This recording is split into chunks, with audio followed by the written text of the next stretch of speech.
রাসূল আকরাম সাল্লাল্লাহু তাআলা আলাইহি ওয়াসাল্লামের সাহাবী হযরত আম্মার বিন ইয়াসির, হযরত আম্মার একদিন ওনার উপরে বাড়ির ওয়াল ভেঙে পড়ে গিয়েছিল। মন দিয়ে শুনুন ভালো করে, বাড়ির ওয়াল ভেঙে পড়েছিল। উনি সেন্সলেস হয়েছিলেন, বেহুশ হয়েছিলেন।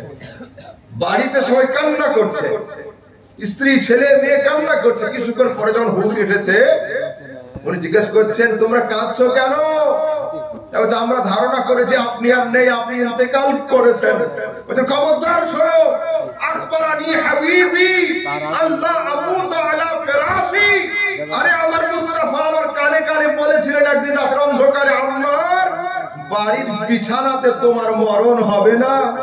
ये तो বাড়ির দিওয়ার, যদি হিমালয় পর্বত আমার দেহের উপরে চড়ে বসে তবু মত হবে না। কেন? রাইফেলের নিশানা মিস হতে পারে, মুস্তাফার জবান মিস হতে পারে না। সুবহানাল্লাহ, সুবহানাল্লাহ। শুধু বাড়িতে মরণ হবে না এই পর্যন্ত শেষ করেনি, রাসূল আরো বলেছেন ওয়াতাকুনু রিজকিকা শারবাতাল লাবানিন ওয়াতাকুনু আখিরু রিজকিকা শারবাতাল লাবানিন।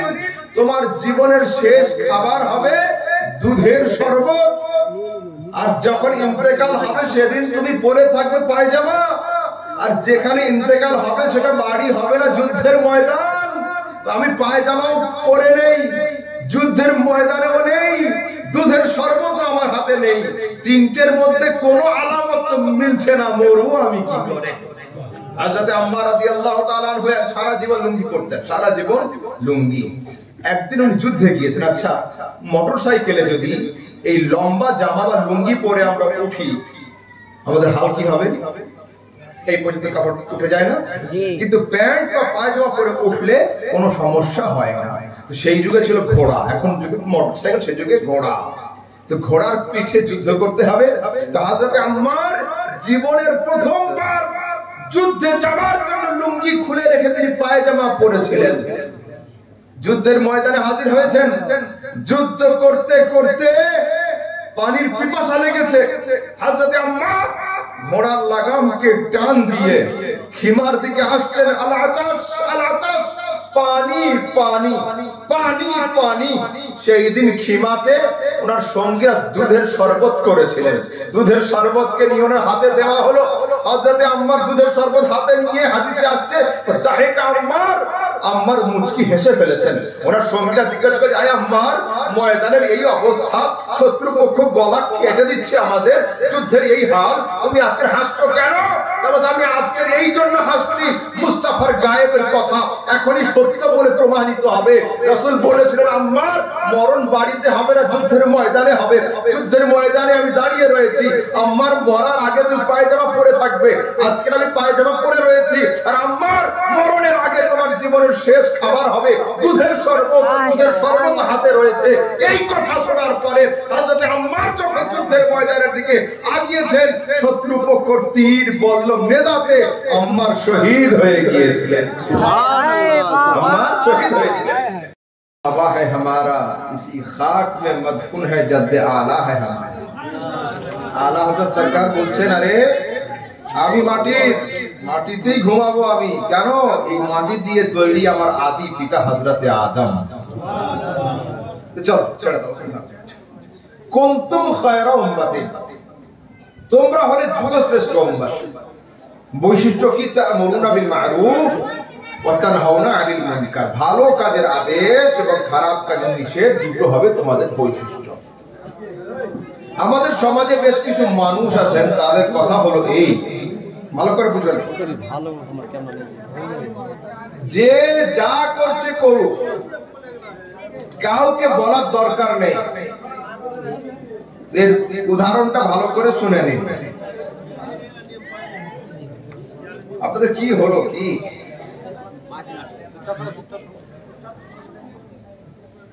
শোনেন बाबा, आप बैठ जाओ, नीचे बैठ जाओ, बैठ जाओ। हाँ ठीक, बैठ जाओ, वही बैठ जाओ। छुपना क्यों चाहते हो? चांद जैसा चेहरा लेकर आगे बैठो, सिर्फ गली तलाश रहे हो, छुप छुप के बैठे। क्यों? यहाँ थोड़ी हम दर्जगाही तुमसे ये करेंगे, ऐसा नहीं है। बैठो, सुनो। কথা হচ্ছে এই, বসো বাবা, উপরে বসো, উপরে বসো। আল্লাহ ने मिला दिया, बैठो। তো ভালো কাজের আদেশ, খারাপ কাজের নিষেধ। একটা 3 তলা জাহাজ, একটা 3 তলা জাহাজ। फिर आगे कुर्सी आप लोग। अरे भाई जल्द सामान देगा कि नहीं देगा? জি না ঠিক আছে। আমাদের যুবক ভলান্টিয়াররা কেন রেডি থাকে না বলুন? ওয়াদা মেটানোর জন্য কত দূর থেকে কষ্ট করে আমি নিজে গাড়ি চালিয়ে আসছি, তো একটু তো সবর করবেন। আমি তো মুখস্থ ওয়াজ করছি না, দুটো কথা শুনিয়ে যাবো, যেন কালকে খেয়াল থাকে দিন সুন্নিয়াতের বিষয়ে। এইভাবে বারবার এই করবেন না। তো একটা 3 তলা জাহাজ, এই 3 তলা জাহাজের উপরে রয়েছে এই আমর বিল মারুফ নাহি আনিল মুনকার। আমার হযরতের মতো কিছু লোক, আমার মতো কিছু লোক যারা ভালো কাজের আদেশ এবং খারাপ কাজের নিষেধ করে থাকে। আর মাঝখান তলাতে কিছু লোক আছে ইউটিউব আর ফেসবুক নিয়ে, ফ্রি ফায়ার আর পাবজি নিয়ে ব্যস্ত আছে। যে যা করছে করুক, নো টেনশন, আমি ঠিক আছি। আর একদম নিচু তলাতে কিছু লোক আছে যারা বাইরের দেশে যাচ্ছে কাঠের কাজ করে। তো বালতিতে করে, দড়িতে বালতি বেঁধে নদী থেকে পানি ওঠাতে হচ্ছে, কষ্ট হচ্ছে। থালা ঘটি মাজা, ধোয়া, রান্না করা। ওদের যে হেডমিস্ত্রি ছিল, ও ফাইনাল রায় দিয়েছে যে শোনো, আমাদের কাছে রশিও আছে, দড়িও আছে, সেনিও আছে, হাতুড়িও রয়েছে। জাহাজ থেকে পানি ওইভাবে না তুলে জাহাজের তলাতে একটা ছোট ফুটো করে নাও, এখান থেকে পানি সহজে পাওয়া যাবে, আমাদের কাজ সুবিধা হবে। তো হেডমিস্ত্রির হুকুম, লেবাররা সঙ্গে সঙ্গে ব্যাগ থেকে সেনি হাতুড়ি দিয়ে ঠক ঠক করে আওয়াজ শুরু করেছে। উপরের তলাতে ছিলাম আমরা, আমি আর আমার হযরত 3 জন নেমে পড়ছি দৌড়ে। যা হয় হবে, জাহাজ ফুটো হতে দেব না। মাঝখানে যারা ইউটিউব আর ফেসবুক চালাচ্ছিল ওরা বলছে হযরত छोड़ दीजिए उन लोगों को अपने हाल पर। যারা ফুটো করছে ওরা ডুববে, আপনারা টেনশন নিচ্ছেন কেন? যুক্তি কি ঠিক না? জাহাজ যখন ডুববে কেবলমাত্র নিচু তলা ডুববে না, পুরো জাহাজটাই ডুববে। তো সমাজে যদি আগুন লাগে, মুফতি সাহেব আর পীর সাহেবের ঘর বাঁচবে না। মুরিদ বেশি থাকলে আগুন না লাগলেও ছাই আর ধোঁয়া কিন্তু অবশ্যই লাগবে, বাঁচবে না কোনো ঘর। সেই জন্য আমাদের উচিত ভালো কাজের আদেশ, খারাপ কাজের নিষেধে যুক্ত হওয়া। আপনার ছেলের অসভ্যতা দেখলে আমি বলবো, আর আমার মেয়ের অসভ্যতা দেখলে আপনি আমাকে বলবেন, তাহলে আমাদের সমাজ কিন্তু ঠিক থাকবে। যদি আমরা চুপ হয়ে যাই, যে যা করছে করুক, এই নীতির উপরে চলে যায়, এই নীতিটা সম্পূর্ণ ইল্লিগ্যাল, এটা ভুল নীতি, এটা ঠিক নয়। ভালো কাজের আদেশ, খারাপ কাজের নিষেধে আমাদের সবাইকে এক হতে হবে। ইউনিটি ইজ পাওয়ার, একতাই শক্তি। তো চলুন আগে রাসূল আকরাম সাল্লাল্লাহু তাআলা আলাইহি ওয়াসাল্লাম ইতাআত করতে হবে। তার ইতাআত কেমন? আল্লাহ পাক যেমন নির্দেশ করেছেন তাকে তেমন মানতে হবে। দেখুন কোরআনের মধ্যে আছে আতিউল্লাহ ওয়া আতিউর রাসূল, আল্লাহর আনুগত্য করো, নবীর আনুগত্য করো। অন্য আয়াতে আছে মাই ইউতিউর রাসূল ফাকাদ আতা আল্লাহ, যে নবীর আনুগত্য করলো সে অটোমেটিক্যালি খোদার দাস হিসাবে গণ্য হয়ে গেল। কিন্তু দুনিয়াতে কোন আয়াত কোরআনে এমন নেই যেখানে লেখা আছে কেবলমাত্র আল্লাহর ইতাআত করো, নবীর ইতাআত করার দরকার নেই, এ কথা লেখা নেই। কিন্তু এই আয়াত রয়েছে মাই ইউতিউর রাসূল, যে নবীর ইতাআত করলো ফাকাদ আতা আল্লাহ, ও অটোমেটিক্যালি আল্লাহ তাবারক ওয়া তাআলার দাসত্বে প্রবেশ করে গেল। দেখুন কেমন হবে ইতাআত। ইতাআত এর নাম রাসূল আকরাম সাল্লাল্লাহু তাআলা আলাইহি সাল্লামের একজন সাহাবী, নাম হচ্ছে আবু দুজানা, হযরত আবু দুজানা। উনি ফজরের নামাজের পরে তাড়াতাড়ি করে মসজিদ ছেড়ে দিয়ে বাড়ি চলে যেতেন প্রত্যেকদিন ফজরের সময়। 2-3 দিন পরে ওনার সাহাবীরা রাসূলের দরবারে শিকায়ত করলেন, হুজুর এ প্রত্যেকদিন নামাজ পড়ে বাড়ি চলে যায় কেন, এর কারণ কি? রাসূল বলছে ওকে জিজ্ঞাসা করো কেন যায়। ওকে জিজ্ঞাসা করা হলো তুমি সকাল সকাল বাড়ি যাও কেন? বলছে হুজুর আমার বাউন্ডারির বাইরে, আমার প্রাচীরের বাইরে একটা খেজুরের গাছ রয়েছে। খেজুরের গাছটা হেলে রয়েছে আমার উঠানের দিকে, আমার আঙ্গিনার দিকে। তো সকাল বেলা দেখবেন খেজুর গাছের তলায় গেলে উপর থেকে খেজুর কিছু ঝরে পড়ে থাকে। তা বলছে প্রত্যেকদিন সকালে আমি তাড়াতাড়ি করে এই জন্য বাড়ি যাই যে ওর গাছের খেজুর পড়ে থাকে আমার এখানে, আমার ছোট ছোট বাচ্চারা ঘুম থেকে উঠে পারমিশন না নিয়ে পরের গাছের খেজুর খেয়ে ফেলে। তাই আমি তাড়াতাড়ি করে বাড়ি গিয়ে ওর খেজুরগুলো কুড়িয়ে নিয়ে ওর বাড়িতে আমি দিয়ে আসি। রাসূল আকরাম সাল্লাল্লাহু তাআলা আলাইহি ওয়াসাল্লাম এই কথা শুনে বলছেন, আবু দুজানা ডাকো ওকে। খেজুরওয়ালাকে ডাকা হলো। রাসূল বলছেন এই গাছ কার? তোমার? হ্যাঁ ইয়া রাসূলুল্লাহ, এই গাছ আমার। রাসূল বলছেন গাছটা আমাকে বিক্রি করে দাও। না আমি বিক্রি করব না। বিক্রি করে দাও, আমি জান্নাতে তোমাকে খেজুরের বাগান দিয়ে দেব। বলছে তবুও হবে না। কথা শুনলো না, চলে গেল। পরের দিন সকালবেলা হযরতে আবু দুজানা এসে নামাজ আদায় করলেন ফজরের।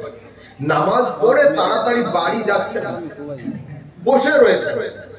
রাসূল জিজ্ঞাসা করছেন কেন বাড়ি গেলে না? বলছে ইয়া রাসূলুল্লাহ, ফজরের সময় যখন নামাজ পড়তে আমি আসি, ফাতাহাওয়ালাতিন নাখলাতু মিন দারিহি ইলা দারি আবি দুজানা, আমি যখন ফজরের সময় নামাজ পড়তে আসছি দেখছি খেজুর গাছ ওর বাড়ির উঠানে আর নেই, মাটিকে চিরে চিরে খেজুরের গাছ আমার উঠানে এসে দাঁড়িয়ে রয়েছে। এর নাম হলো ইতাআত, এর নাম হলো ইতাআত। চলুন আগের দিকে। গুই সাপ বোঝেন? সোনাগুনি সাপ? জি জি।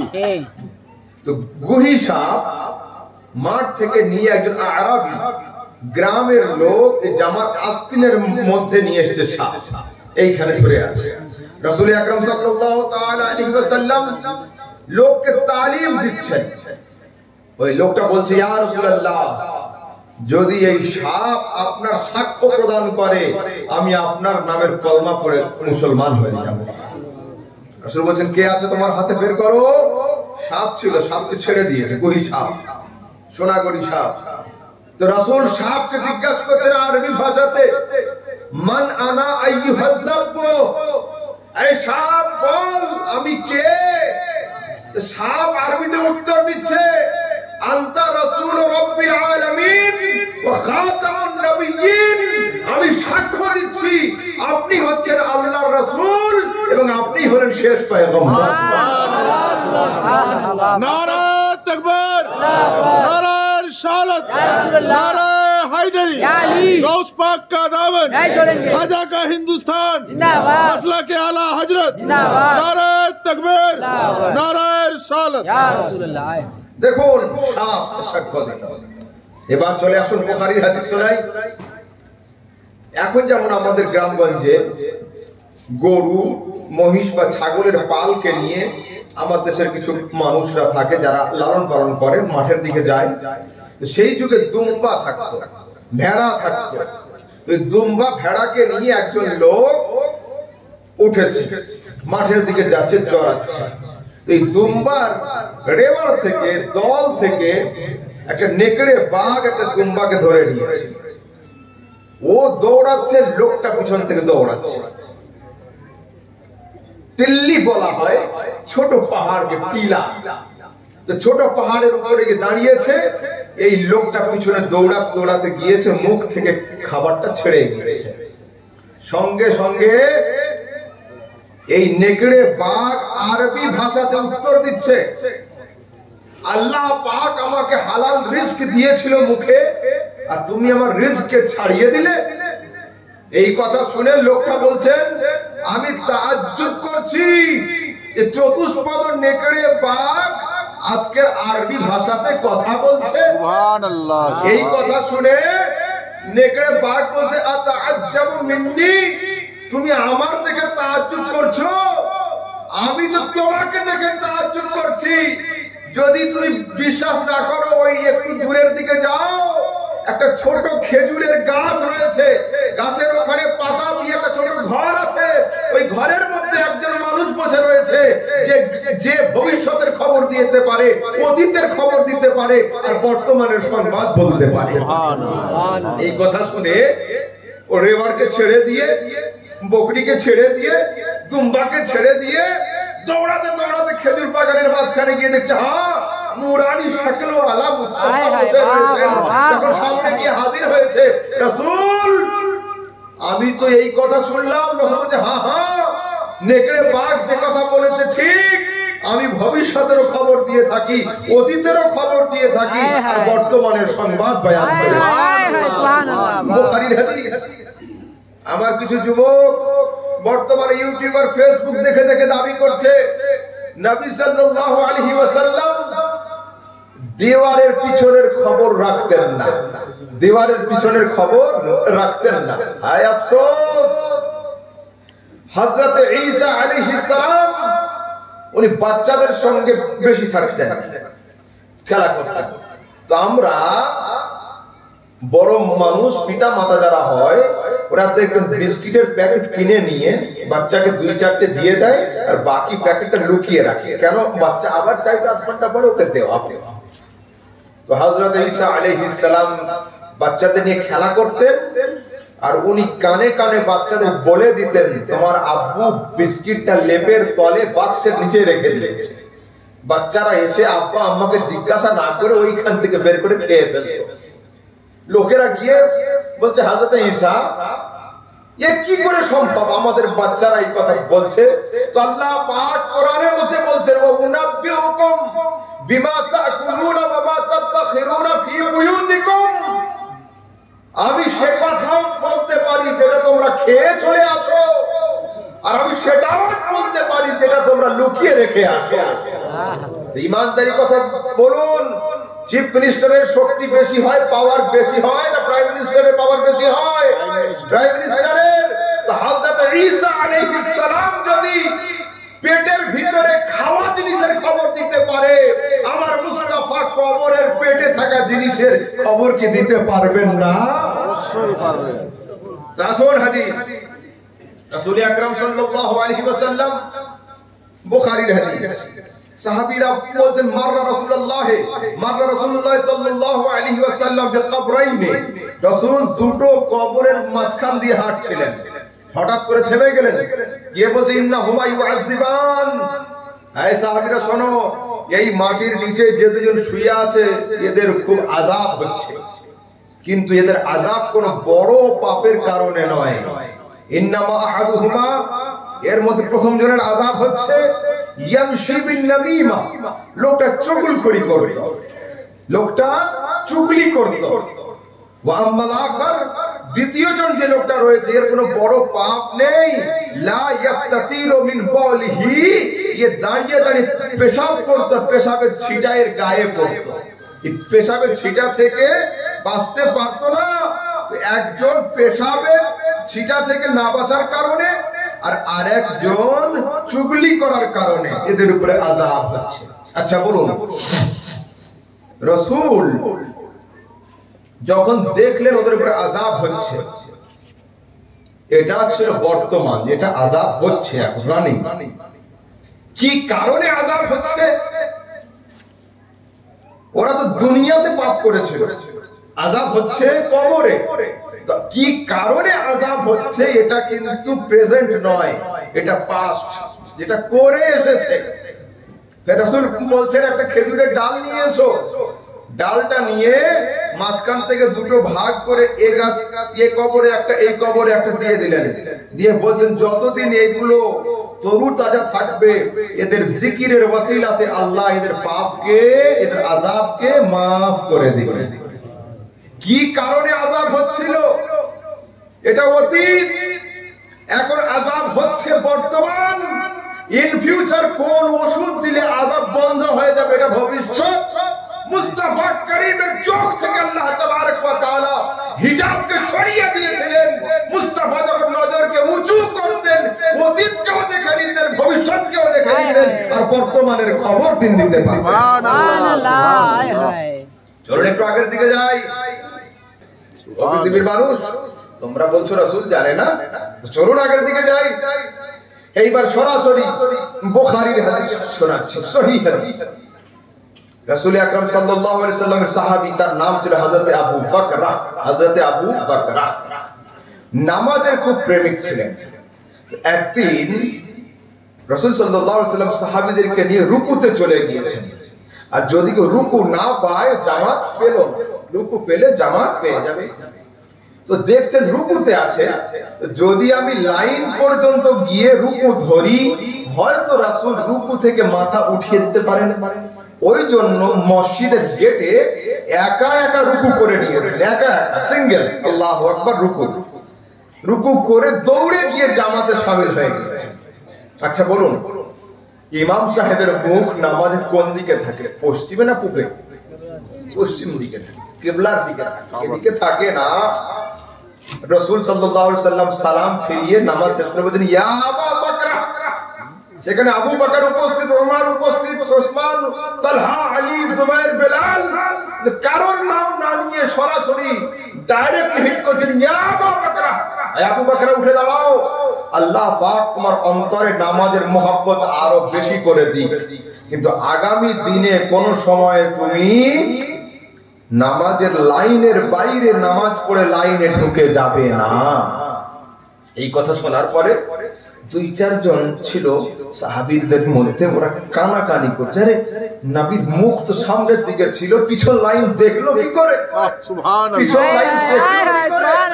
এই কথা শোনার পরে বুখারীর হাদিসে রাসূল বলছেন ইন্নাকুম তারাউনা কিবলাতি হাহুনা, তোমরা মনে করছো যে আমি কেবল আমার সামনে দেখি, ওয়াল্লাহি খোদার কসম করে বলি লা ইয়াকু আলাইয়া রুকুকুম ওয়ালা সুজুদুকুম, তোমাদের সিজদার অবস্থা আমার উপর লুকিয়ে থাকে না, তোমাদের অন্তরের অবস্থা পর্যন্ত দেখতে পাই। ওয়া ইন্নী আরাউ যাহরি কামা আরাউ আমামি, যেমন আমি আমার সামনে থেকে দেখতে পাই ঠিক তেমনি আমি আমার পিছন দিকেও দেখতে পাই। बुखारी हदीस, मुझे तो बात समझ नहीं आती, बुखारी ये भी पढ़ते हैं, बुखारी हम भी पढ़ते हैं, बुखारी वो भी पढ़ाते हैं, बुखारी हम भी पढ़ाते हैं, मगर इन अंधों को ये हदीसें क्यों नहीं समझती? इसलिए कि हमारे उलमा कहते हैं बेगैर इश्क के रसूल के पढ़ता है जो बुखारी, आता है बुखार, उनको बुखारी नहीं आती। मोहब्बत छड़ा जरा बुखारी पढ़ाए, बुखार चले आसे, बुखार माने জ্বর, কিন্তু নবীর ইশক ছাড়া বুখারী ইনকমপ্লিট কমপ্লিট নয়। বাহ বাহ, একটু আগের দিকে যাই, অন্য হাদিসের দিকে। রাসূল সাল্লাল্লাহু আলাইহি ওয়াসাল্লাম কি জানেন না। একদিন সাহাবীদের সঙ্গে বসে আছেন, আর হযরত রাসূল ছিলেন আম্মা জান আয়েশা সিদ্দিকা রাদিয়াল্লাহু তাআলা আনহার ঘরের মধ্যে। বেশ কিছুজন লোক রাসূল সাল্লাল্লাহু আলাইহি ওয়াসাল্লামের ইলম নিয়ে সমালোচনা করেছিল, রাসূল কতটুকু জানতেন, কতটুকু জানতেন না, এই কথা নিয়ে আলোচনা হচ্ছে। রাসূল বের হয়েছেন, রাসূলের চেহারা মুবারক বেদানার দানার মতো লাল হয়ে গিয়েছিল, আতে রাগান্বিত হয়েছিলেন, বারবার বলছিলেন সেই সমস্ত বদবখতের হাসর কি হবে, বদবখতের হাসর কি হবে যারা আমার ইলম নিয়ে সমালোচনা করে। সালুনি আম্মা শাইতুম, তোমাদের যার যা কিছু জিজ্ঞাসা করার আছে আমাকে জিজ্ঞাসা করো, আমি এখন উত্তর দিয়ে দেব। সুবহানাল্লাহ, কত বড় দাবি। একজন লোক দাঁড়িয়েছে, দাঁড়িয়ে বলছে আইনা মাদখালি ইয়া রাসূলুল্লাহ, মরণের পরে আমি যাব কোথায়? রাসূল বলেন মাদখালুকা ফিন্নার, তুই জাহান্নামে যাবি। বসে গিয়েছে। আর একজন দাঁড়িয়েছে, দাঁড়িয়ে বলছে আইনা মাকআদি ইয়া রাসূলুল্লাহ, মরণের পরে আমি যাব কোথায়? রাসূল বলেন মাকআদুকা ফিল জান্নাহ, তুমি জান্নাতে যাবে। খুশ। কিন্তু দুজনেই ভাবছে জান্নাত দূরের কথা, জাহান্নামও দূরের কথা, দেখতে তো পাচ্ছি না। তো ওখানে একজন লোক ছিল, ওর আব্বা নিয়ে খুব সমস্যা ছিল সমাজে। ও যাকে আব্বা বলে গ্রামের লোকেরা বলে ওটা তোর বাপ নয়। তো বলছে এইটা আমি হুজুরকে জিজ্ঞাসা করবো। দাঁড়িয়ে দাঁড়িয়ে বলছে মান আবি ইয়া রাসূলুল্লাহ, হুজুর আমার আব্বা কে? রাসূল বলছেন আবু কা হুযাফা, নো টেনশন, নো ডাউট, তুই যাকে আব্বা বলিস ওটাই তোর আব্বা, গ্রামের লোক যাই বলুক চিন্তা করার দরকার নেই। খুশ হয়ে গেছে। আরেকজন ছিল, ওরও বাপ নিয়ে সমস্যা ছিল, ও দাঁড়িয়ে বলছে মান আবি ইয়া রাসূলুল্লাহ, হুজুর আমার আব্বা কে? রাসূল বলেন আবুকা সালিমুল মাওলা শায়বা, তুই যাকে আব্বা বলি ওটা তোর আব্বা নয়, তোদের বাড়ির রাখাল হলো তোর বাপ। বলুন, যদি আমাদের গ্রামে কোন লোক কাউকে বলে যে ওটা তোর আব্বা নয়, তোর চাচা, তোর বাপ, এই কথা যদি বলে তো কালিয়াচক পর্যন্ত পিছনে দৌড়াবে। এত সাংঘাতিক কথা এটা। এই কথা শুনে লোকটা মসজিদ থেকে নেমে হাতে তলোয়ার নিয়ে মায়ের সামনে গিয়েছে, গিয়ে বলছে, মা, মোহাম্মদ ইবনে আব্দুল্লাহ ভরা মজলিসে লোকের সামনে বলেছে আমি যাকে আব্বা বলি ওটা আমার আব্বা নয়, বাড়ির রাখাল নাকি আমার আদি পিতা। তো একমাত্র আল্লাহ আর তুমি ছাড়া এ মশলা কেউ হাল করতে পারবে না। কে কার বাপ আল্লাহ জানবে, ওর মা জানবে, আর কেউ জানবে না। মা বলো, কিন্তু মা শুনে রাখো, আমি এখনো মোহাম্মদ সাল্লাল্লাহু আলাইহি ওয়াসাল্লামের হাতে হাত দিয়ে মুরিদ হইনি, কিন্তু আমি জানি ও মুস্তাফা সত্য ছাড়া মিথ্যা বলতেই পারে না। আমি এখনো মুসলমান হইনি, কিন্তু আমি এতটুকু জানি বসে থাকে ফারশে, ওর নজর থাকে আরশে। আমি এখনো মুরিদ হইনি, কিন্তু আমি এতটুকু জানি ও মুস্তাফা বসে থাকে জমিনে, ওর চোখ থাকে আসমানে। বলো, তোর মা বলছে বাবা তলোয়ার রাখো, যে কথা বলেছে কথাই ঠিক। তোমার আব্বা ছিলেন দুর্বল, কিন্তু এই অঞ্চলের সবচেয়ে বড় জমিদার। আমি দেখলাম যদি আওলাদ না হয়ে জমিদার সাহেব মারা যায় তো সমস্ত জমি, সমস্ত সম্পদ নিলাম হয়ে যাবে। তোমার আব্বার প্রপার্টি সম্পদকে বাঁচানোর জন্য রাখালকে দিয়ে আমি জন্ম দিয়েছিলাম তোমার। ও পৃথিবীর মানুষ, কে কার বাপ ওর মা আল্লাহ ছাড়া কেউ জানে না, কিন্তু আল্লাহ তাবারক ওয়া তাআলা মুস্তাফা কারীমের চোখে এমন বাবা দিয়েছিলেন, মুস্তাফার নজর উঁচু করলে সাতটা আসমান দেখে নিতেন, নজরকে নিচু করলে সাতটা জমিনকেও দেখে নিতেন। সুবহানাল্লাহ। ইমাম আহলে সুন্নাত সাকাল লিখছেন, সারে আরশ पर है तेरी गुजर, दिले फर्श पर है तेरी नजर, मलकूत मुल्क में कोई शय नहीं वो जो तुझ पे आया है। सुभान अल्लाह, वाह मेरी। अच्छा, রাসূল সাল্লাল্লাহু আলাইহি ওয়াসাল্লাম বড় হয়েছেন, বড় হয়ে দাবি করছেন, ইন্নী আরাউ মা লা তারাউনা ওয়া আসমাউ মা লা তাসমাউন। আমি যা শুনি তোমরা তা কেউ শুনতে পাও না, আমি যা দেখতে পাই তোমরা তা কেউ দেখতে পাও না। দাবি তো ছোট না, এত বড়। ওনার চাচা হযরত আব্বাস উঠে দাঁড়িয়েছেন, দাঁড়িয়ে বলছে, ইয়া রাসূলুল্লাহ, প্রশ্ন করব। চাচা বলছে, হ্যাঁ জিজ্ঞাসা করুন।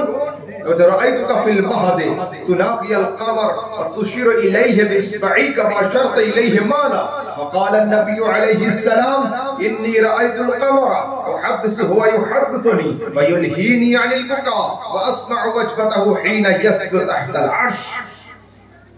আরবের প্রথা ছিল, মায়েরা যখন বাচ্চাকে দোলনাতে শুইয়ে সংসারের কাজে যেত, ওই দুটো হাত এইভাবে উঁচু করে এতে কাপড় জড়িয়ে দিত আর দোলনা চলতো। তো যখন রাসূল সাল্লাল্লাহু আলাইহি সাল্লামকে দোলনাতে শুইয়ে রেখে তার আম্মা সংসারের কাজে ছিল, তো দূর থেকে হযরত আব্বাস ফলো করছেন। রাসূল কখনো কান্না করছেন, কখনো হাসছেন, কখনো মুস্কুরাচ্ছেন, আর মুস্তাফার হাত যদি ডান দিকে যায় খোদার চাঁদ ডান দিকে ঝুঁকে যায়, মুস্তাফার হাত যদি বাম দিকে যায় খোদার চাঁদ বাম দিকে ঝুঁকে যায়। যেদিকে যেদিকে নঙ্গা মুস্তাফার হাত যাচ্ছিল আসমানের চাঁদ সেদিকে সেদিকে ঝুঁকে পড়ছিল। এর কি কারণ? আচ্ছা, আমরা মাটির মানুষ, আমাদের বাড়ির বাচ্চারা মাটির হাঁড়ি কুড়ি নিয়ে খেলা করে না। আরে স্ট্যান্ডার্ড ক্যাটাগরি মানুষ যদি হয়, ধনী সম্পদশালী হয়, ওদের বাচ্চারা পিতলের, প্লাস্টিকের, লোহার আসবাবপত্র নিয়ে খেলা করে। তো যে যে জিনিসের তৈরি হয়, যে যাদের সংস্পর্শে থাকে সে সেই জিনিস নিয়ে খেলা করে। রাসূল কিসের? নূর। आला हज़रत सरकार लिखছেন, चांद झुक जाता जिधर उंगली उठाते महद में क्या ही चलता था इशारों पर खिलौना नूर। सुभान अल्लाह। वो तो चांद झुक जाता जिधर उंगली उठाते महद में, দোলনাতে শুয়ে শুয়ে যেদিকে তোমার আঙ্গুল যাচ্ছিল খোদার চাঁদ সেদিকে ঝুঁকে পড়ছিল। আর আয় মুস্তাফা, তুমি হলে নূরের তোমার খেলা করার জিনিস আসমানের চাঁদ হলো নূরের। ये नूर वो नूर नूर नूर से खेल रहा था, नूर नूर से खेल रहा था। अब चलिए आगे क्या है, এই হাদিসের শেষ অংশে গিয়ে আশ্চর্যের কথা রাসূল বলছেন, ওয়ায়ুলহিনি আলিল বুকা, রাসূল বলছেন শোনো, আমি ছোটবেলায় কেন কান্না করছিলাম সেটাও আমি জানি, কেন হাসছিলাম আমি সেটাও আমি জানি। দুনিয়াতে যত বড় ব্রিলিয়ান্ট স্টুডেন্ট হোক না কেন, ডাক্তার হোক, মাস্টার হোক, লয়ার হোক, ইঞ্জিনিয়ার হোক, এই কথা কেউ বলতে পারবে ছোটবেলায় দোলনায় শুয়ে কান্নার কারণ কি ছিল, দোলনায় শুয়ে শুয়ে হাসার কারণ কি ছিল? পারবে কেউ বলতে? না। কিন্তু দুনিয়ার কোন হাদিসে কেউ দেখাতে পারবে না রাসূল বলেছেন আমি জানি না। রাসূল বলেছেন হ্যাঁ আমি জানি। কেন ইয়া রাসূলুল্লাহ? তা বলছে ইন্নী রাআইতুল কামারা, আমি চাঁদকে দেখছিলাম, চাঁদ আমার চেহারার জিয়ারত করছিল। সুবহানাল্লাহ। উহাদিসু হুয়া ইউহাদিসুনি, আমি চাঁদের সঙ্গে কথা বলছিলাম, চাঁদ আমাকে গল্প শোনাচ্ছিল। ওয়ায়ুলহিনি আনিল বুকা, আর মায়ের বিরহে আমি কান্না করছিলাম, আকাশের চাঁদ আমার কান্নাতে সান্ত্বনা দিচ্ছিল। এইবার দেখো কি বলছেন, ওয়া আসমাউ ওয়াজবাতাহু হিনা ইয়াসলু তাহতাল আরশ, সমগ্র রাত্রি ব্যাপী চন্দ্র পরিক্রমা করার পরে যখন অস্ত যায় তো আরশে ইলাহির চৌকাঠেতে সিজদা করে, আমি নবী চাঁদের সিজদা করার খট আওয়াজটা আপন কানে শুনতে পাই। আচ্ছা, একজন যখন 6 মাসের থাকে ওর শক্তি কম থাকে, 6 বছরের হয়তো শক্তি বাড়ে, 36 বছরের হয়তো আরো বাড়ে। তো পৃথিবীর মানুষ রাসূল আরশের নিচে চাঁদের সিজদা করার খট আওয়াজ কখন শুনতেন? যখন নবুয়ত জাহির করেছিলেন না, যখন রিসালাত প্রকাশ করেছিলেন না, যখন রাসূল দোলনাতে শুয়ে থাকতেন। তো রাসূল যদি দোলনাতে শুয়ে শুয়ে আরশে ইলাহির চৌকাঠেতে চাঁদের সিজদা করার খট আওয়াজ শুনতে পায়, সেই রাসূল বড় হয়ে আরবের কবরে শুয়ে শুয়ে মালদার দরুদ আর সালাম কি শুনতে পাবেন না? अरे पढ़ो दुरूद पढ़ो मोमिनो, करीने से हुजूर खुद ही चले आएंगे मदीने से। सुभान अल्लाह। প্রশ্ন হলো এই রাসূল কোথায়? দূরে না কাছে? রাসূল কাছে। কাছে। এটা সুন্নিদের দাবি কাছে, তাদের দাবি দূরে। আমি বললাম রাসূল দূর, রাসূল কাছে। যারা বলে দূরে ওটাও ঠিক, যারা বলে কাছে ওটাও ঠিক, কোনটা ভুল নয়। तो बोलते हजरत ये कैसी बात हो गई, एक सवाल का दो जवाब कैसे हो सकता है, या तो दूर या तो नजदीक। আমি বলছি শোনো, আগামী কালকে যোহরের সময় সূর্য যখন মাথার উপরে থাকবে, তোমরা ছাদে উঠবে। ছাদে উঠে হাতে এক হাতে একটা পাথর নিবে, কালো পাথর, আর আরেকটা হাতে আয়না নিবে। এক হাতে আয়না, এক হাতে পাথর, দুটাকে ছাদের উপরে রেখে দিবে। দিয়ে পাথরকে জিজ্ঞাসা করবে, আয় পাথর সূর্য কই? পাথর চুপ থাকবে, উত্তর দিবে অনেক দূরে। আর আয়নাকে জিজ্ঞাসা করবে, আয় আয়না সূর্য কই? আয়না বলবে এই দেখো রয়েছে আমার মধ্যে। যারা বলে নবী দূর ওরাও ঠিক, যারা বলে নবী কাছে ওরাও ঠিক। আরে যাদের দিলগুলো, যাদের সিনাগুলো পাথরের মতো শক্ত এবং কালো হয়ে গিয়েছে, তারা বলে মুস্তাফা দূরে আছে। আর যাদের সিনা ইশকে মুস্তাফার আয়না হয়ে গিয়েছে, মুস্তাফা তাদের সিনাতে না। সুবহানাল্লাহ। মুস্তাফা দূর भी है, মুস্তাফা नजदीक भी है। তো যাদের সিনা ইশকে মুস্তাফার আয়না, মুস্তাফা তাদের সিনাতে থাকে। মকান উনকা না আরশে বরি না ফরশে জমিন, নবীর ঘর আরশেও নয় ফরশেও নয়, থাকে কোথায়? अरे वो तो अपने चाहने वालों के घर में रहते हैं, मेरे हुजूर मेरे दिल में रहते हैं। सुभान अल्लाह, सुभान। वो প্রেমিকের অন্তরে থাকে, বাড়ি দরকার হয় না। এবার শুনুন, রাসূল আকরাম সাল্লাল্লাহু তাআলা আলাইহি ওয়াসাল্লাম তার উপরে দরুদ সালাম আমরা যে পড়ছি, যদি মালদার সমস্ত লোক মানা করে আগামী কালকে আমরা বলি ইনকিলাব জিন্দাবাদ, দরুদ সালাম বন্ধ থাক, বন্ধ হবে কেন? মুর্শিদাবাদের লোক পড়বে, মুর্শিদাবাদের লোক বন্ধ করে দিলে কলকাতার লোক পড়বে, যদি পুরো ওয়েস্ট বেঙ্গলের লোক বন্ধ করে দেয় ইউপির লোক পড়বে, যদি পুরো ইন্ডিয়ার লোক বন্ধ করে দেয় পাকিস্তানের লোক পড়বে, আর যদি সারা দুনিয়ার সবাই বন্ধ করে দেয় তাহলে কি হবে? কে পড়বে? তাও কি হবে বন্ধ? না। কেন? ক্বালা কাবুল আহবার, হযরত কাবুল আহবার বলছেন মা মিন নাবিয়্যিন, কাবুল আহবার বলছেন মা মিন ফাজলিন ইল্লা ইয়াতলাউ ৭০,০০০ মিনাল মালায়েকা হাত্তা ইয়াহফু বিল কবর ওয়া ইয়াদরিবুনা বিআজনিহাতিহিম ওয়া ইউসাল্লুনা আলান নবী। প্রত্যেকদিন ফজরের সময় ৭০,০০০ ফেরেশতা আসমান থেকে নবীর কবরের কাছে নেমে থাকে, নবীর কবরকে ঘিরে নেয়, নুরানি বাজু দিয়ে হাওয়া করতে থাকে, ওই ইউসাল্লুনা আলান নবী, নবীর উপরে দরুদ আর সালাম পাঠ করতে থাকে। ওয়াইদা আমসু আরাজু, যখন সন্ধ্যা হয় এই ৭০,০০০ ফেরেশতা আসমানের দিকে উঠে যায়, নতুন ৭০,০০০ ফেরেশতা অল্টারনেট ডিউটিতে ওখানে হাজির হয়, অর্থাৎ প্রত্যেকদিন ১,৪০,০০০ ফেরেশতা নবীর উপরে দরুদ আর সালাম পড়ার জন্য ওখানে হাজির হয়ে থাকে। যদি দুনিয়ার লোক সবাই মানা করে, বন্ধ করে দেয়, বন্ধ হবে না। কেন হবে না? मिट गए मिटते हैं मिट जाएंगे आदा तेरे, ना बेटा है ना मिटेगा कभी चर्चा तेरा। अक्ल होती तो खुदा से ना लड़ाई लेते, जब लड़ा है ये लड़े मंजूर बढ़ाना तेरा। अरे खाक हो जाए अदू जलकर मगर हम तो रजा, दम में जब तक दम है जिक्र उनका सुनाते जाए। বন্ধ হবে না। কেন হবে না?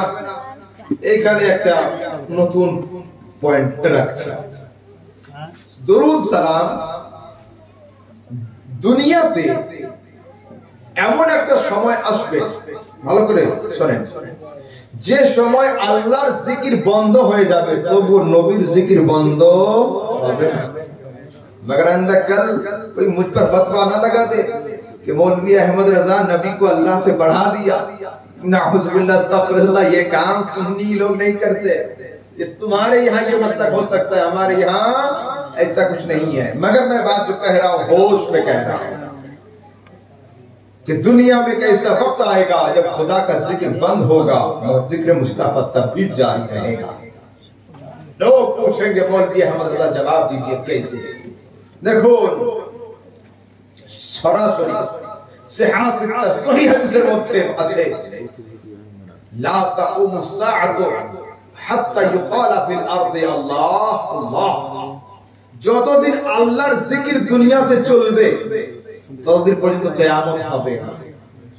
কিয়ামত সেই দিন হবে যেদিন পুরো দুনিয়া থেকে আল্লাহর জিকির বন্ধ হবে। তো নবীর জিকির কে করবে? ফেরেশতারা। ফেরেশতা থাকবে না ইনসান, ইনসান থাকবে না জিন, জিন থাকবে না আসমান, আসমান থাকবে না জমিন, জমিন থাকবে না সমস্ত মালায়েকা, সবাই শুয়ে পড়বে। কুল্লু মান আলাইহা ফান।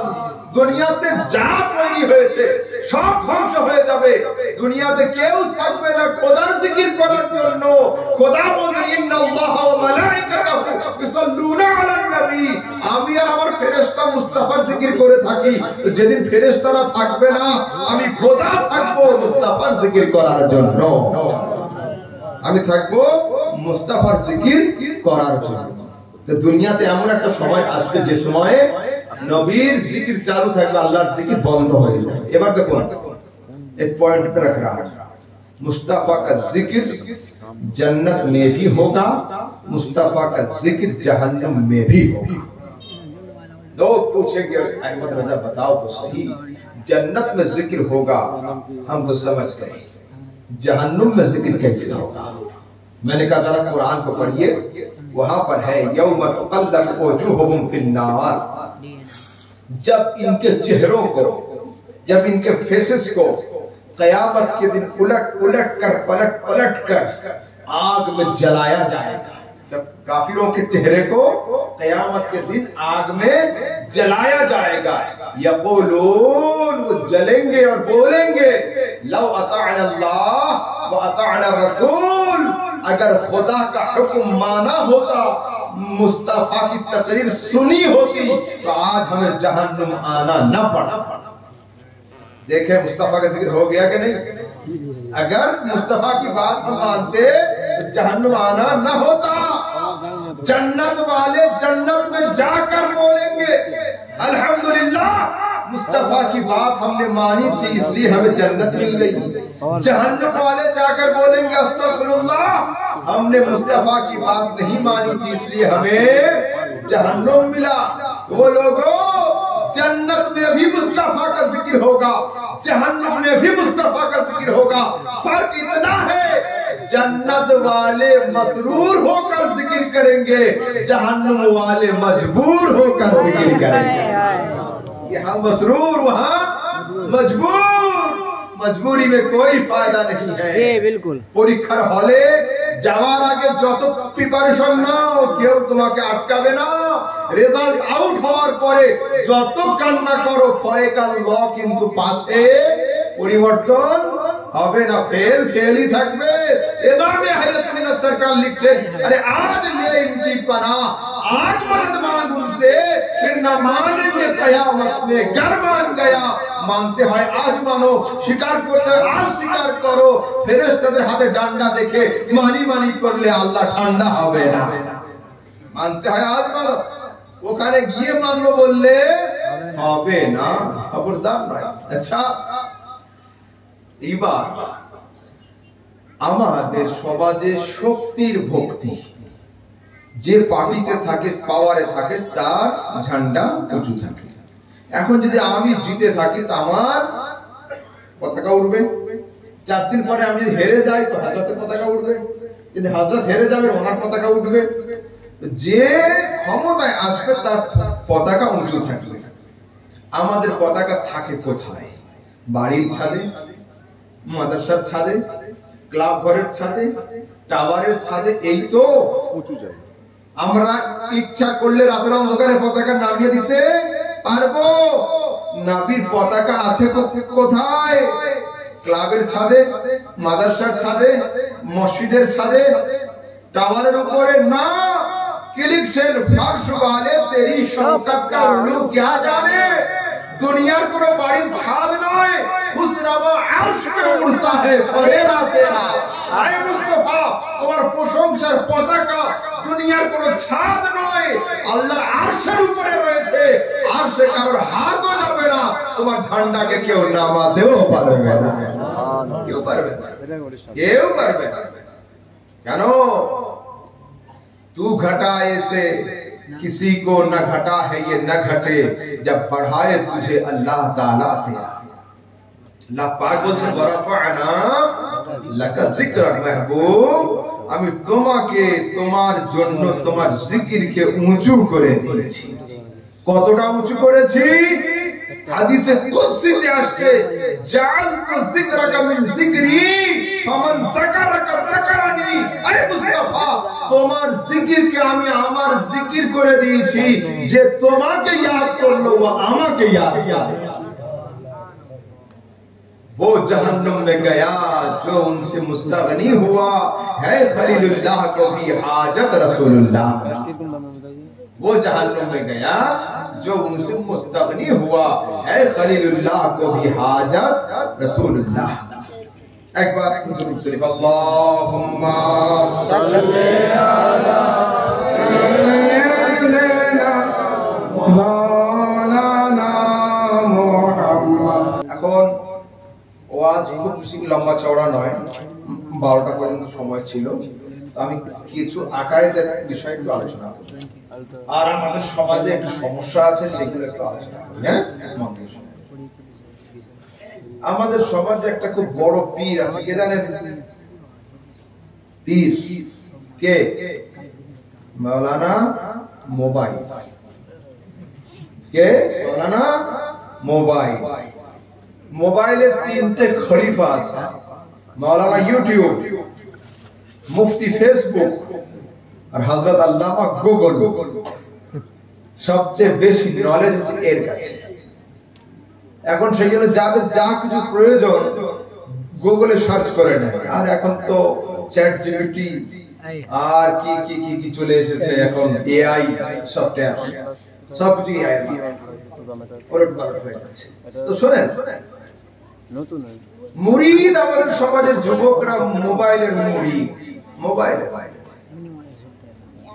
আগে নামাজে হাত থাকতো এইখানে, হাত উঠলো এইখানে এইখানে, এখন দেখছি কিছু যুবকের হাত থাকছে এইখানে।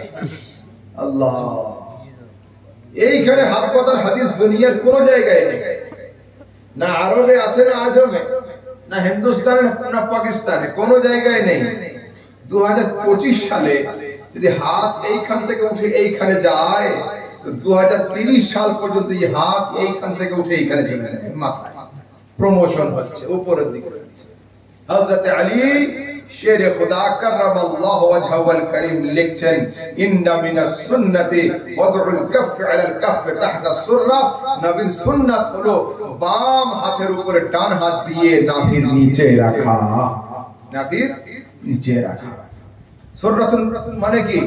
সুররাতুন बाबू, इसीलिए मैं कहता हूँ तालिबे इल्म তোমরা পিছনে থাকো কেন, সরে যাও। তোমরা জীবনী বক্তার ওয়াজ শুনতে পারো, মৌলবীদের ওয়াজ তোমাদের শোনার ইচ্ছা করে না, তো আফসোস। আমাদের ওয়াজে একটু থাকো, হাদিস কোরআন যেগুলো বলছি মুখস্থ করো, কাজে। मगर मैं ये नहीं कहता कि आप मौलवी अहमद रजा पर नहीं, मैं बहुत नालायक मौलवी हूं, मुझमें कोई इल्म नहीं है, बिल्कुल मैं तालिब इल्म से कमजोर इंसान, मुझमें ना कोई सलाहियत है ना नॉलेज है, कुछ नहीं है। बनना है तो बड़ा कुछ बनो, अहमद रजा ना बनना, नहीं मुझ जैसा ना बनना, बड़ा बनना, मुझ जैसा नहीं, मगर थोड़ा मोड़ा जो कुछ जानता हूं, थोड़ा सा कुछ नॉलेज है तो वो मैं सुनाना चाहता हूं। लिहाजा भागा मत करो, बैठा करो, सुना करो। तो শোনো, এইবার ফরজ নামাজের পরে দোয়া হয় কি হয় না? হয়। 2-4টা করে যুবক প্রত্যেকটা মসজিদে তৈরি হচ্ছে দোয়ার সময় এইভাবে। তারপরে বিনা টুপিতে নামাজ পড়া এখন ফ্যাশন হয়ে গেছে। সমাজের যুবক দাঁড়িয়ে পেশাব করা শুরু করেছে, বলে কেন? ভিআইপি। আচ্ছা, দাঁড়িয়ে পেশাব করার নাম যদি ভিআইপি হয়, তাহলে রাস্তার সমস্ত কুকুর বিড়াল সবগুলো ভিআইপি। হায় আফসোস, হায় আফসোস। আমাদের সমাজের যুবকদের মুখে মুখে একটা কথা, কি হুজুর বুখারীতে আছে, সহিহ হাদিসে আছে, এই দাবি যদি করে যে বুখারীতে যেটা আছে মানি, বুখারীর বাইরে কিছু মানি না, এই দাবি যদি কোনো যুবক করে, তোমরা কি করবে? ঝগড়া নয়, পকেট থেকে পেন একটা কাগজ ওর হাতে দিয়ে দাও, দিয়ে বল ভাই এতে লিখে সই করে দাও, বুখারীতে যা আছে মানি, বুখারীর বাইরে কিছু মানি না। যদি সই করে দেয়, কি বলবেন? কবরে কটা প্রশ্ন হয়? আমাদের কলকাতাতে কবরে 3টে প্রশ্ন হয়, আপনাদের কটা? 3টে হয় তো? আপনি গিয়েছিলেন কবরে? জানলেন? মাশাআল্লাহ, ঠিক। কেন? নবীর হাদিস সারা দুনিয়াতে একই, তাই না? কিন্তু তর্কের খাতিরে বলছি, পুরো বুখারী শরীফের মধ্যে 3টে হাদিস নেই। মান রাব্বুকা, তোর আল্লাহকে, এই প্রশ্ন বুখারীতে নেই। মা দীনুকা, তোর দিন কি, এই প্রশ্ন বুখারীতে নেই।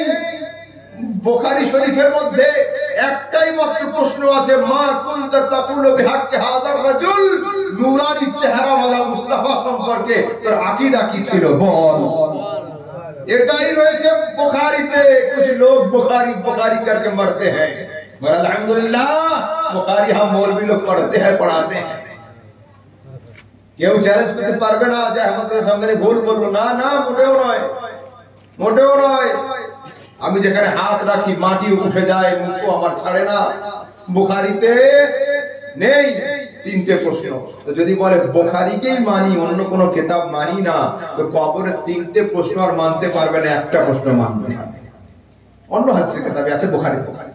আচ্ছা, মুসলমানদের পেশাব করার তরিকা কি? জানি না, বসে। আর শিওর? শিওর তো? কে বললো ইয়েস? মাশাআল্লাহ, আমরা সবাই জানি।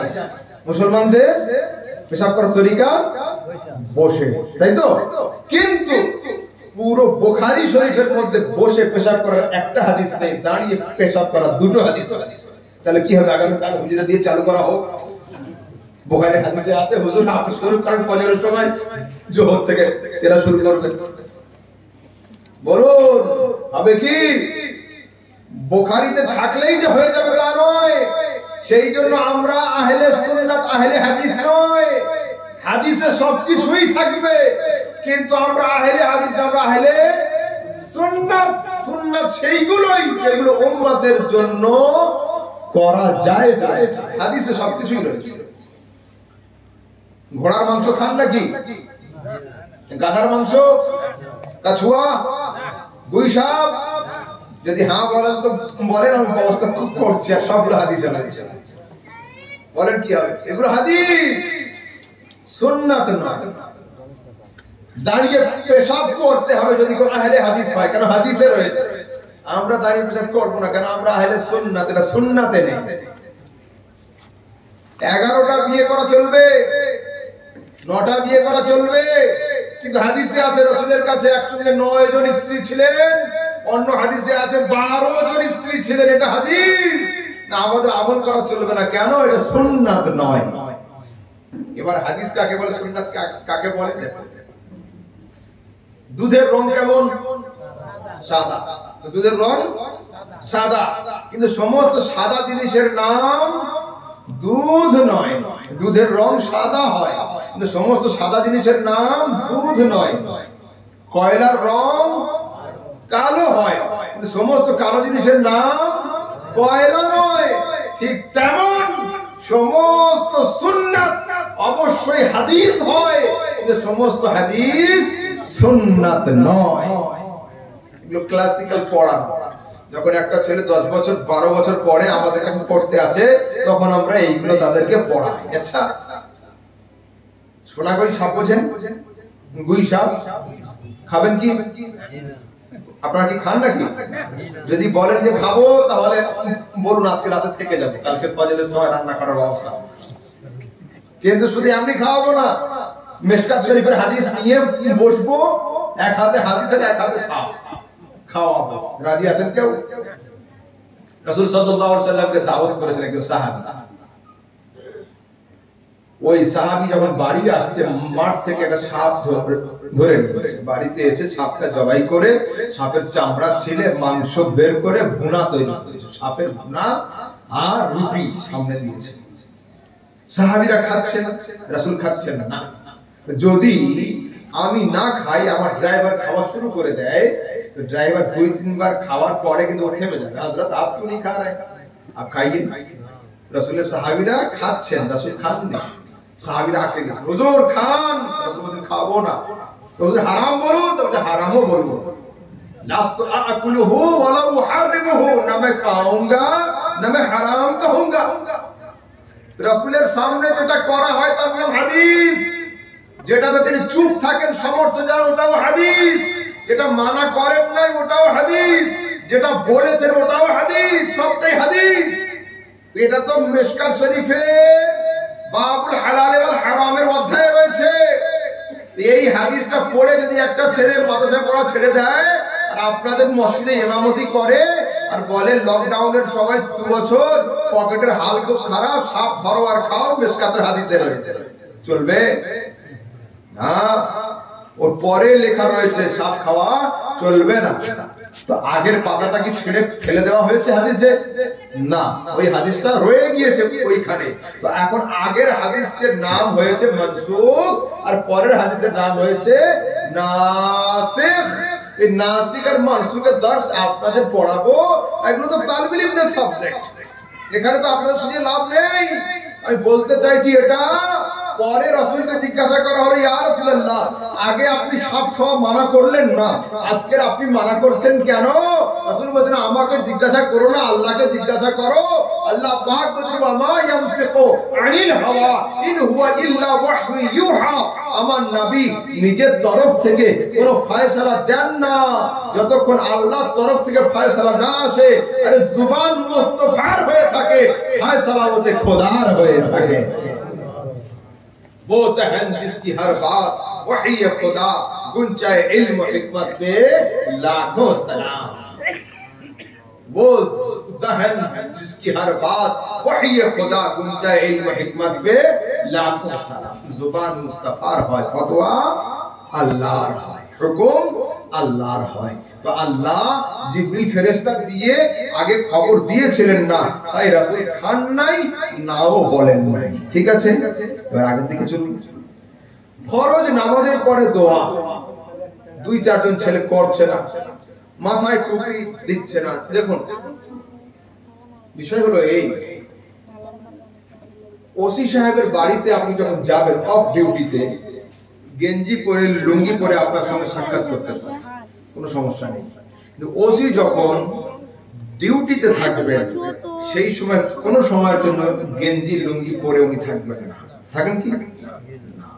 এই চেয়ারে বসতে গেলেই কিন্তু ওনাকে আগে ইউনিফর্ম পরতে হবে। রায়গঞ্জ মেডিকেল কলেজ আছে, মেডিকেল কলেজ, তো জুমার দিনে নামাজ পড়েছি আমি। আমার ডান বামে 2-4টে ছেলে খালি মাথায় নামাজ পড়ছে। আচ্ছা, সালাম ফেরানো হলো, সারা মসজিদের লোক দোয়া করছে, ওরা দোয়া করলো। দোয়া শেষ করে আমি জিজ্ঞেস করতে, বসো তো। বললাম টুপি পড়লে না কেন নামাজে? আচ্ছা না না হুজুর, আমরা তাড়াতাড়ি ঢুকে পড়েছি, নামাজ শুরু হয়ে গেছিল। আচ্ছা ঠিক আছে, ট্রেন ছেড়ে যাচ্ছিল, টুপি পরনি। এখন দোয়ার সময় কোন ট্রেন ছেড়ে গেছিল, হাত উঠালো না কেন? তো না আমরা এগুলো করি না। এগুলো তুমি গায়ে কি পরে আছো?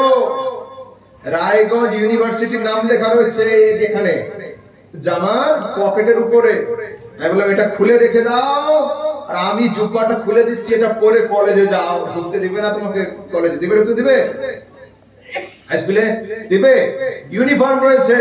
আমি বললাম হাই স্কুলে গেলে ইউনিফর্ম লাগবে, কলেজে গেলে ইউনিফর্ম লাগবে, মেডিকেল কলেজে গেলে ইউনিফর্ম লাগবে, ডাক্তারের চেম্বারে গেলে ইউনিফর্ম লাগবে। আর যারা কোর্টে গিয়েছেন, হাইকোর্টে, লয়ার কোর্টে, সুপ্রিম কোর্টে গিয়েছেন, দেখবেন জজ সাহেবের সামনে যখনই উকিল সাহেব যায় সঙ্গে সঙ্গে জুব্বা মতো একটা গায়ে কিন্তু ও দিয়ে নেয়। ওটা না দিলে জজের সামনে আর্গুমেন্ট করতে পারবে না। তো সব জায়গায় ইউনিফর্ম লাগবে। ইসলামের আদালতে এত ছোট এত ঠুঙ্গো, এখানে কোনো ইউনিফর্ম লাগবে না, টুপিও লাগবে না, দাড়িও লাগবে না, জুব্বাও লাগবে না, পাগড়িও লাগবে না। आए अफसोस, डूब मरना चाहिए इन लोगों को। কোরআনের মধ্যে রয়েছে খুযু যিনাতাকুম ইনদা কুল্লি মসজিদ।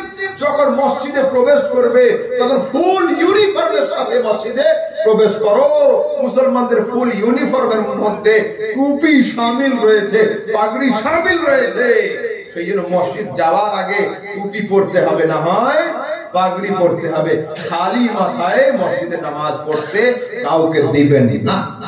যদি কেউ আসে বাহির থেকে আদবের সঙ্গে বলবেন টুপি মাথায় দাও, আর যদি টুপি না মাথায় দাও অন্য মসজিদ দেখে নাও, এ মসজিদে হবে।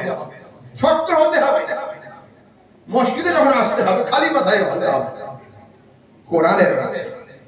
এবার আসলে আগের দিকে যাই। এরা দোয়ার হাদিস খুঁজে পাচ্ছে, দোয়ার হাদিস খুঁজে পাচ্ছে। কোরআনে কারীম 30 নম্বর পারা সূরা আলাম নাশর মধ্যে আছে ফাইদা ফারাগতা ফানসাব ওয়া ইলা রাব্বিকা ফারগ। যখন শেষ করবে তখন দোয়াতে মন দাও।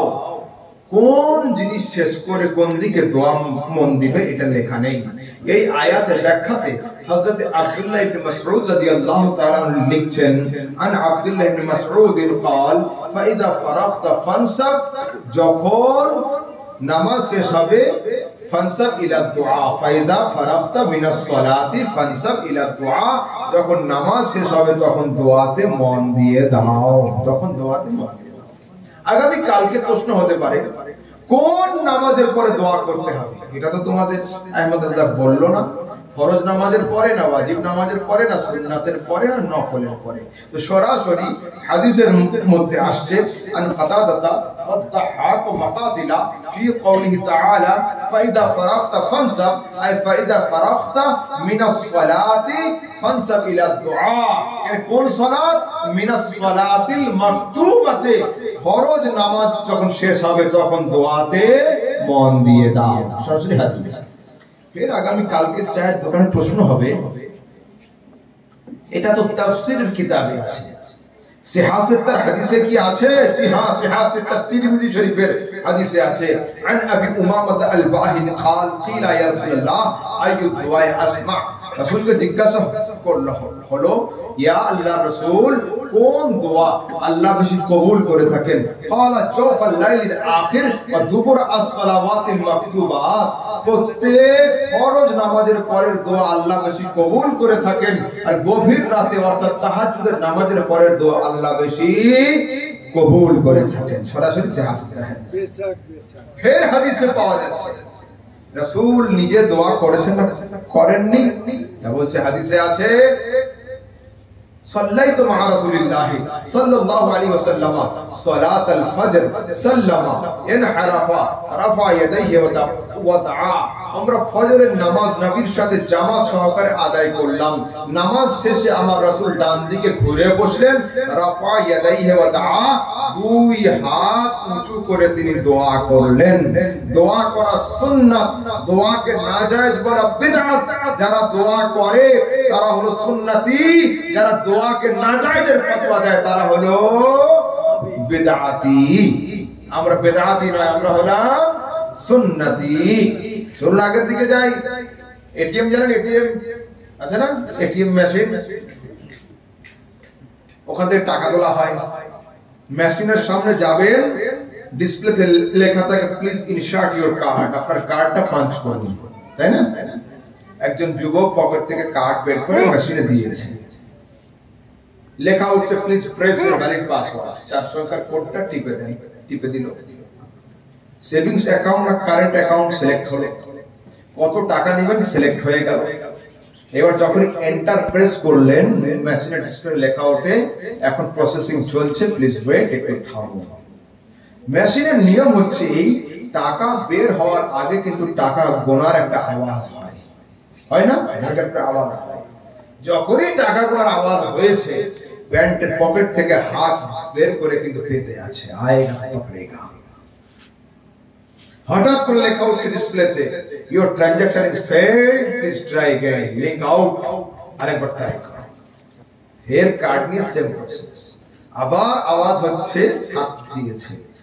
ওকে আমাদের মাদ্রাসার ছাত্র একটা গিয়ে ধরেছে, ভাই বেজান, বেআত্তা, বেরূহ, বেবোলতা বোকা বক্সের সামনে হাত পেতে দাঁড়িয়ে আছো। বুখারী শরীফের কত নম্বর হাদিসে এটা আছে? মুসলিম শরীফের কত নম্বর হাদিসে আছে? বিনা দলিলে যদি তুমি বেজান, বেআত্তা, বেরূহ, বেবোলতা বোকা বক্সের সামনে হাত পাততে পারো, আমি আমার ক্রিয়েটর, মেইনটেইনার, কন্ট্রোলার অলমাইটি আল্লাহর কাছে চাইবো। ये নিয়ে সমাজে ঝগড়া হবে কেন?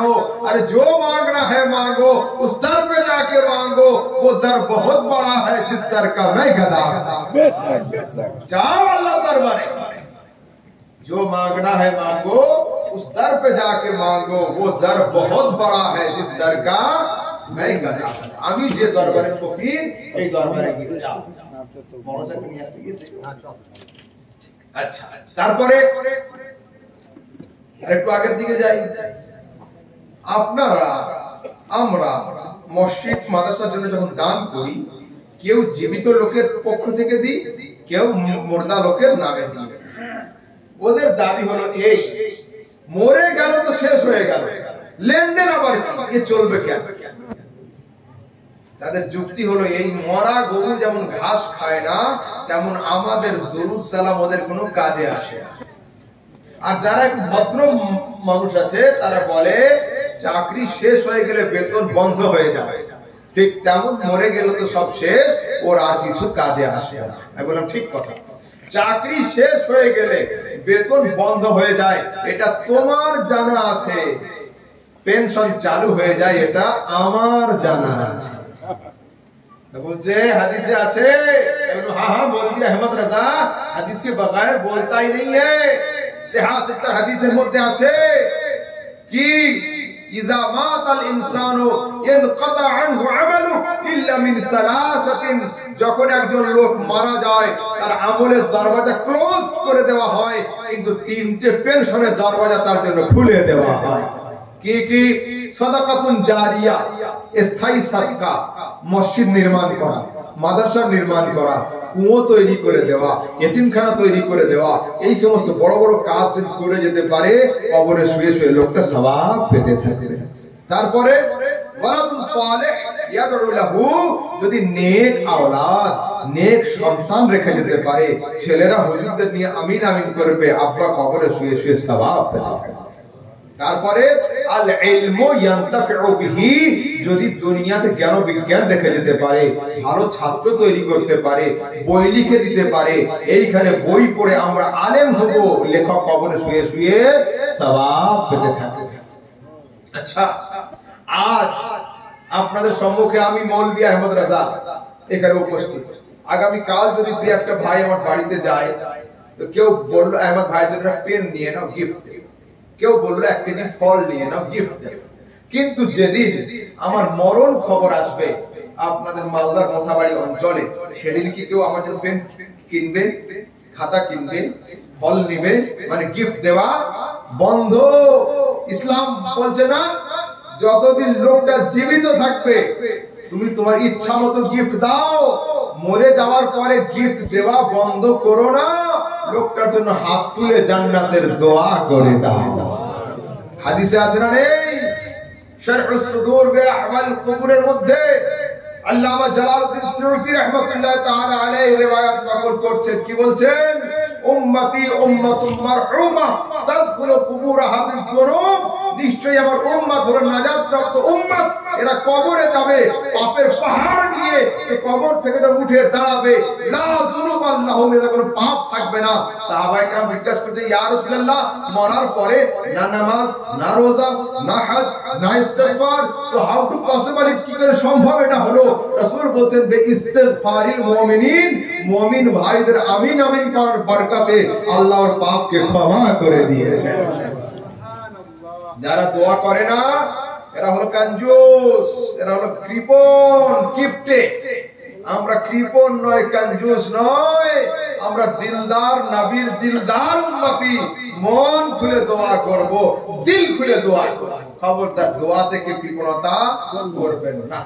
কারণ কিছু জানার আছে বিষয় আছে একটা, বলুন।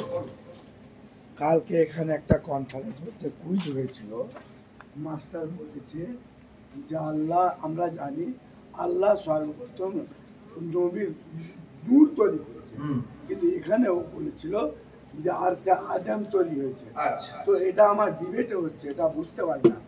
ঠিক, মাশাআল্লাহ। আল্লাহ সর্বপ্রথম কি তৈরি করেছেন হলো, এ সম্পর্কে 3 রকমের হাদিস আছে। একটা হাদিসে আছে সর্বপ্রথম আল্লাহ পাক নবীর নূর তৈরি করেছেন। আরেকটা হাদিস আছে আউয়ালু মা খালাকাল্লাহুল কলম, আল্লাহ তাবারক ওয়া তাআলা লৌহ এবং কলমকে তৈরি করেছেন সবচেয়ে প্রথম। আরেকটা হাদিসে আছে ইন্নাল্লাহ খালাকা আল আরশ, আল্লাহ পাক আরশকে তৈরি করেছেন। হলো, 3টে জায়গাতে কিন্তু প্রথম লেখা আছে, ভালো করে বুঝবেন। প্রথম তো সবচেয়ে প্রথম কি তৈরি করলেন? কলম। আল্লাহ পাক কলম তৈরি করেছেন। কলম তৈরি করার পরে আল্লাহ পাক বলছেন, কি বলছেন? উক্তুব, কলম লেখ। কি লিখবো আল্লাহ? মা কানা ওয়া মা ইয়াকুন, তোর আগে যেটা হয়ে গিয়েছে সেটাও নোট কর, তোর পরে যেটা হবে সেটাও নোট কর। কলম যদি সবার আগে তৈরি হবে তো কলমকে লিখবে কি? তোর আগে যেটা হয়েছে সেটা নোট কর। তার মানে কি? তোর আগে নূরে মুস্তাফা তৈরি হয়েছে ওটা নোট কর, আর তোর পরে দুনিয়া তৈরি হবে সেটাও নোট কর। अस्सलाम वालेकुम, माशाअल्लाह, ये खैरियत से है बाबा? बैठो, माशाअल्लाह, आप ठीक हैं? বলো। তো সেই জন্য রেজাল্টের দিনে 2 জন ছেলে স্কুল থেকে বের হয়েছে, এ বলছে আমি ফার্স্ট হয়েছি, ও বলছে আমি ফার্স্ট হয়েছি। ঘুগনিওয়ালা বলছে তোদের মধ্যে মিথ্যা কথা কে বলছিস বল, ফার্স্ট তো যে কোনো একজন হবে, 2 জন কি করে হয়? আমি বললাম যে শোনেন, ঘুগনি বেচা আপনার কাজ ছেড়ে দেন, 2 জনেই ফার্স্ট হয়েছে। বলছে মাওলানা সাহেব এ কি কথা, ফার্স্ট একজন হবে, দুজন কি করে? ভাই একজন ক্লাসে ফার্স্ট হয়েছে, একজন পুরো স্কুলে ফার্স্ট হয়েছে। ফার্স্ট দুজন হয়েছে, ভুল কেউ বলেনি। আল্লাহ পাক সবচেয়ে আগে নূরে মুস্তাফা তৈরি করেছেন, আর তারপর কলম তৈরি করেছেন। কলম যদি প্রথমে তৈরি হবে, তাহলে আল্লাহ কি করে বললেন যে তোর আগে যা তৈরি হয়েছে সেটাও খাতাতে নোট কর, নিশ্চয়ই কিছু না কিছু তো আছে। এটা কি আছে? সেটা হলো নূরে মুস্তাফা সাল্লাল্লাহু আলাইহি ওয়াসাল্লাম। আর কিছু? শো ইওর হ্যান্ড, যে কোনো একজন। You can ask me, I try to answer you. আচ্ছা, দেখো আমার আব্বা হুজুরের নাম জানেন? মুফতি আজম বাঙ্গাল হযরতে মুফতি গোলাম সামদানি রসুল। তিনি ইন্তেকাল করেছেন বেশ কিছুদিন আগে, আজকের মোটামুটি 45 দিন মতো হচ্ছে। তো যতদিন পর্যন্ত আব্বা হুজুর जब तक हयात में थे, पूरे मगरबी बंगाल में किसी इंसान में ये ताकत नहीं हुई थी, ना कलम में ताकत थी, ना इनकी जुबान में ताकत थी कि अहले सुन्नत के खिलाफ कुछ बोल दे या कुछ लिख सके। मगर जब इंतकाल हुआ तब भी खामोश, जब पहला जनाजा हुआ तब भी खामोशी थी, जब दूसरा जनाजा हुआ तब भी खामोशी थी, जब उनको जमीन के अंदर रख दिया गया, ऐसा लगा कि किसी पहाड़ को गड्ढे के अंदर दफना दिया। जैसे ही हजरत की तदफीन हो गई तो वेस्ट बंगाल हुगली की तरफ से कुछ फुरफुरा वाले उठे, कुछ अहले हदीस के मौलवी पाकुर से उठे और बोले गुलाम समदानी मर गए, अल्हम्दुलिल्लाह हम खुश हो रहे हैं। मैं कहता हूं जालिमो, तुम समझते हो क्या बोलने वाला कोई नहीं बचा? गुलाम समदानी का इंतकाल हो गया मतलब खत्म हो गए? नहीं, गुलाम समदानी रज़वी की 70 किताबें मौजूद है। गुलाम समदानी की किताबें पुकार पुकार कर कह रही है, किल के रजा है खंजर पुकार बरबार, आदा से कह दो खैर बनाए न सर करे। है क्या कहना? गुलाम समदानी रज़वी 70টা কিতাব মার্কেটে, টোটাল 100টা কিতাবের রাইটার। তিনি তো ইন্তেকাল করেছেন, কিন্তু তার কিতাবগুলো এখনো উচ্চ আওয়াজে চিল্লে চিল্লে এলান করছে, শত্রুদের জানিয়ে দাও মাসলাকে আলা হযরতের দিকে যদি কেউ টেढ़ा আঁখ নিয়ে তাকায়, চোখে তাকায়, তো ওর চোখের দিকে গোলাম সামদানির 100টা বই থাকবে না, বল্লম হয়ে হামলা করে। सुभानअल्लाह, क्या कहना है? गुलाम समदानी की किताबें, गुलाम समदानी 2 चीज छोड़ गए, एक चीज खामोश और एक है जो बोलने वाला। गुलाम समदानी की किताबें तो खामोश रहेगी और खामोशी के साथ काम करेगी, पर गुलाम समदानी का ये छोटा बेटा इतना सा इल्म लेकर हाथ में बैठा हुआ है, न खंजर उठेगा न तलवार तुमसे, ये बाजू मेरे आजमाए हुए हैं। अरे क्या तुम्हें जिस पे हिमायत कहो बन जा तेरा, शेर कातिल में लाता नहीं कुत्ता तेरा। सुभानअल्लाह, सुभान। আপনারা সবাই জানেন কলকাতার মাটিতে শিয়াদের সঙ্গে মুনাজরা যখন হলো, दमादम मस्त कलंदर अली का पहला नंबर खड़ा कौन हुआ था? यही फकीर खड़ा हुआ था। मगर शिया के शब्बीर अली वारसी और उनके बाप जितने थे, किसी में हिम्मत नहीं हुई थी कि कमर को सीधी करके मेरे सामने खड़े हो जाए, नहीं हुई थी। বর্ধমানের ইয়াসিন মিয়া দুবার ডেট করেছিল, আমি আমার বাড়িতেও ডাকিনি, দেববন্দীদের মসজিদে আমি চলে গিয়েছিলাম, কিন্তু ভদ্রলোক সেখানেও আসতে পারে। আলহামদুলিল্লাহ, দোয়া করুন, বাস আমার কাছে কিছুই নেই, আপনাদের দোয়াই হলো আমার সম্পদ। আল্লাহ তাবারক ওয়া তাআলা আপনাদের সবাইকে হেফাজত করেন। দৌরানে গুफ्तगू अगर मुझसे कोई लफ्ज़ खत्म हो गई আর কিছু বলে, শুকরিয়া। আর কিছু শুনতে পেলে ভালো লাগে না হুজুর ইচ্ছে। ঠিক আছে, 10 মিনিট আচ্ছা আবার রিকোয়েস্ট প্লিজ 10 মিনিট বাস। একত্র সে আল্লাহুম্মা সাল্লি আলা মুহাম্মাদের সঙ্গে ইশক ঠিক করে শোনাচ্ছি। আমার সমাজের কিছু যুবক তারা ঠিকঠাক সূরা ফাতিহা পড়তে পারে না, কিন্তু আদা পানি